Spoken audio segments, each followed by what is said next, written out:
I would argue that particularly for Western students and people that are exposed to a lot of these ideas that are out there, and they're formidable ideas. Postmodernism is real. The academia is filled with philosophical and epistemological assumptions. One of the things that you'll find if you go into studies in any of the social sciences or Islamic studies, for instance, you'll find that nominalism is the dominant approach to their epistemology. They do not believe in essences anymore. They don't believe that human nature has an essence, which is why homosexuality is viewed, the dominant theory is a bundle theory of human beings, that we're just a bundle of contradictions. Neuroplasticity, that we move in and out of states, that we have no fixed essence. It's all accidents. Right? So these are ideas that you're going to be confronted with in your life, and you might not be able to identify them because you haven't studied them, but that you're being affected by them. And so I would argue that the ulama today, if they really understood what was going on, and unfortunately a lot of our ulama, we have different types, but the majority of our ulama are just trying to hold on to this tradition as best they can. And they're not really engaging the intellectual ideas of the world. But one of the obligations of scholars is radd al-shubuhat. You cannot make you cannot deal with obfuscations, with all of these philosophical problems if you don't understand them.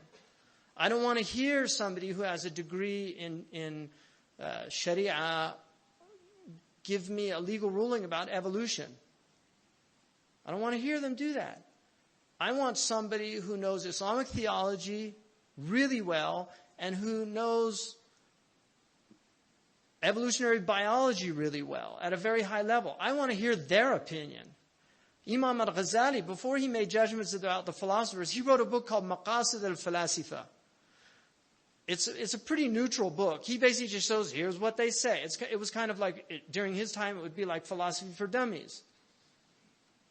And a lot of ulama were really upset with him because he made philosophy so clear that even common people could understand it. And these books for dummies are written by experts in those fields very often. But what he did was he followed that up with Tahafut al-Falasifa. So what he did first, he showed them, look, I know what you're talking about. Here's why you're wrong. We just say, here's why you're wrong. I don't really know what you're talking about, but here's why you're wrong.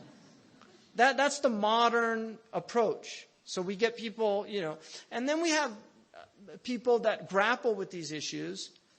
And unfortunately, they evolve in the public space sometimes. We had a young scholar from England who caused a bit of a stir by saying he believed in evolution. But he was a physicist. He's trained in the highest levels of science. And I'm talking about the West, in the Western, which is now globalized. So it's here as well. It's everywhere. And he had some background in Islamic sciences. And he's grappling with these issues. I don't think you should grapple with them in the public space because people, you shake up common people, you cause problems, and I think there's better ways of doing that. But these are problems of our time.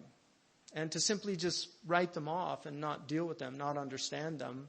It's hard enough, though, to be fair, it's hard enough just to learn this tradition on its own, let alone learn another tradition. And that's why we really need people of ijtihad, people that are willing to really struggle hard and work hard so that they can understand these issues and provide guidance for people, because a lot of people are confused. We have lots of young Muslims confused about evolution because they study it and it's taught as fact, like there's a man here in Turkey that writes all these books about evolution, but they're not going to convince somebody at Cambridge or Harvard, they might be useful for simple people that you're trying to protect. There's probably some validity to that approach. But in terms of really grappling with these problems, you need really trained intellects, and logic is one of the tools that you need to be fortified with. and arguably symbolic logic as well, because that's very much in the arsenal of the enemy. Alhamdulillah. Any questions?